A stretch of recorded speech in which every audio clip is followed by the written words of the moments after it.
Hello and welcome to Simply Truthful, the podcast series where we bring you the thoughts of notable scholars about everything current in the news circle. Please kindly click the subscribe button and the bell so you can be the first to know once we upload a new video. This episode is a review by Meg Ringler of a book titled Lean Falls Stand written by Jon McGregor. I am a cart-carrying caregiver.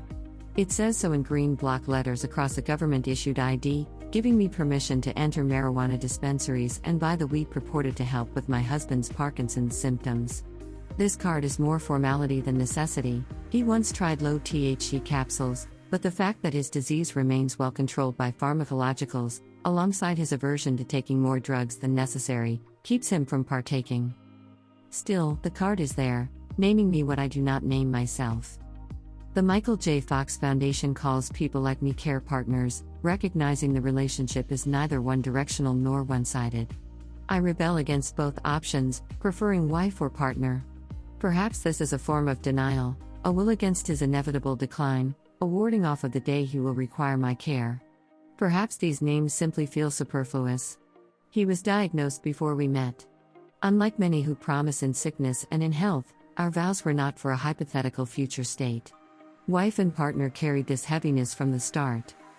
In Lean Falls Stand, Jon McGregor's fifth novel, he grapples with questions of identity, language, and care. Robert Dockwright is a living anachronism, a Sean Connery type who believes in a certain way of doing things, the way they've always been done, and equally resists advances in technology and social norms. For 3 decades, Robert has spent nearly a third of each year in Antarctica, away from his wife, Anna, and their 2 children. He leads scientific expeditions, having dropped out of his PhD program in exchange for the thrill of the continent's rugged, silent expanse.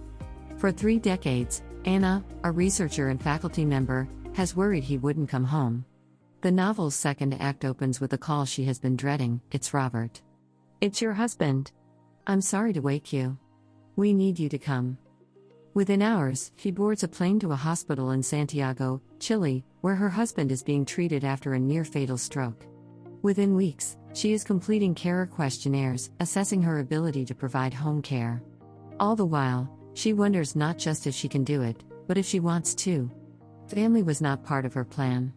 Her work as a climate scientist was her life, until she met Robert and learned he'd be gone 4 months of the year. She could get married and do her own work, have her own life, build her own prestige. Before their wedding, Anna's friend Bridget asked the obvious question, "So, essentially, you're going to marry him on the basis that he won't be around much?" "Yes, Bridget, that's correct," Anna answered. It is Anna who raises the children. Anna whose research might save the world from its rising temperatures. Anna who does what needs doing. And now, what needs doing is caring for Robert. Her work suffers. Her garden suffers. Her colleagues' empathy wanes, and opportunities she's worked toward for months, years, vanish under the guise of reducing her burden. Her sense of self suffers. As I read, I was reminded of something I once heard. When a woman in a heterosexual relationship is diagnosed with a serious medical illness, her male partner is 6 times more likely to leave her than she would be to leave him if the situation were reversed. Would Robert have done the same for her, I wonder, or would he have stayed in Antarctica, leaving Anna's care to their children and her friends? The ratio of women to men, about 10 to 1, in the caregiver support group I reluctantly take part in each month colors my guess. At the start of Act 3, Anna struggles to connect with her unwelcome new role at their first aphasia support group meeting. It was difficult to tell who was a patient and who was a career, except that some people seemed less inclined to speak. Patient was the wrong word, she suspected. Carer was almost right. I found myself arguing with her on this point. "You have many titles, Anna. Professor. Scientist. Researcher. Doctor. And yes, wife and mother. This identity, carer, is not almost right, not for you." If the male partners ever did show up, and they are noticeably absent from this fiction, too, I bet no one calls them carer. Still more nomenclature is introduced as the facilitator begins the first exercise. "I'll ask your supporters to now just gently roll that ball around in the cup of your hand, pushing against each of your fingers." Supporters. This was a new one to Anna. It was usually carers, or occasionally partners. Supporter was more neutral, perhaps. It included people here who looked like nursing staff, rather than family. Later, McGregor adds another, this one for those who are paid, one I have never heard used in the United States, care worker. Anna's response to these assigned identities screams from the page without ever appearing on it, is this who she is? Who Robert is? When my husband and I left our first Parkinson's support group meeting, held in a conference room of a synagogue down the street from the university where we both worked, we laughed. We laughed at the old men who boasted about their fast punches in Parkinson's boxing classes. We laughed at the old women who mischievously asked about medical marijuana. We laughed because it was easier than wondering if that would someday be us. We laughed because we knew it would be. Patients and aphasia support group might improve. Patients and Parkinson's only hope to maintain. In a recent panel talk with 1,455 literary arts, author Gina Frangello and others discuss why we must write through the body. The answers are many. For better writing. For better reading.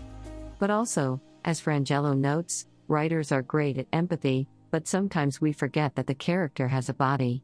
And what happens when we forget, is that we are, whether we intend it or not, writing in a homogenized, normative body that the reader then imagines because it has not been otherwise specified. While the book's origin story is McGregor's 2004 trip to Antarctica, the months he spent as a guest of his local aphasia support group were demonstrably essential in helping him cross the distance of writing about a body and mind unlike his own, and bringing the reader with him, surrounding us with Robert and Anna's frustration. For 17 pages after his stroke, and many times after, the reader is fully immersed in Robert's disjointed thoughts, lived. Voice talk. Luke talk. Talk nonsense words. Stand. Man gripaget now. Self-your now. If the reader is aggravated by trying to make sense of these scrambled words within a few paragraphs, as I was, I suspect McGregor's goal has been accomplished. For a few moments, we get a glimpse, a shadow of what it is like to live without language after a lifetime of understanding. Please rate, review and subscribe to or follow the podcast on Apple, Spotify or wherever you get your podcasts.